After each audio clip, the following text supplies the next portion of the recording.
एक दिन अकबर ने बीरबल से पूछा, भगवान जब अपनी इच्छा से ही सब कुछ कर सकते हैं तो वे मानव अवतार क्यों लेते हैं। प्रश्न सुनकर बीरबल ने अकबर से थोड़ा समय मांगा ताकि वह सोच विचार कर इस प्रश्न का उचित उत्तर दे सके। अकबर ने बीरबल को समय दे दिया। अकबर से आज्ञा लेकर जब बीरबल घर की ओर निकला तो शाही बाग में एक दासी को अकबर के पुत्र को गोद में घुमाते हुए देखा। बीरबल दासी के पास गया और बोला, आज बादशाह सलामत ने मुझसे एक तार्किक प्रश्न किया है। उसके सही उत्तर के लिए मुझे तुम्हारी सहायता की आवश्यकता है। दासी ने पूछा कि कैसे वह उसकी सहायता कर सकती है। बीरबल ने उसे समझाना शुरू किया। ध्यान से सुनो। जब बादशाह सलामत शाम को तालाब के किनारे घूमने आएंगे तो तुम एक कपड़े के गुड्डे को गोद में लिए तालाब के किनारे टहलने लगना। बादशाह के पुत्र को मैं अपने साथ छुपा कर रखूंगा।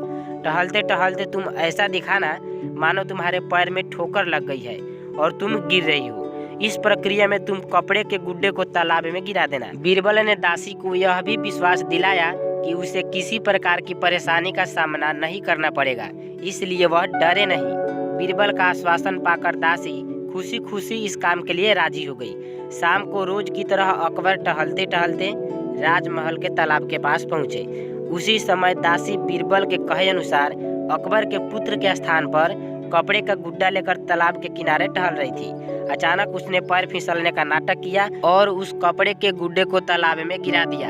अकबर को लगा कि उनका पुत्र तालाब में गिर गया है।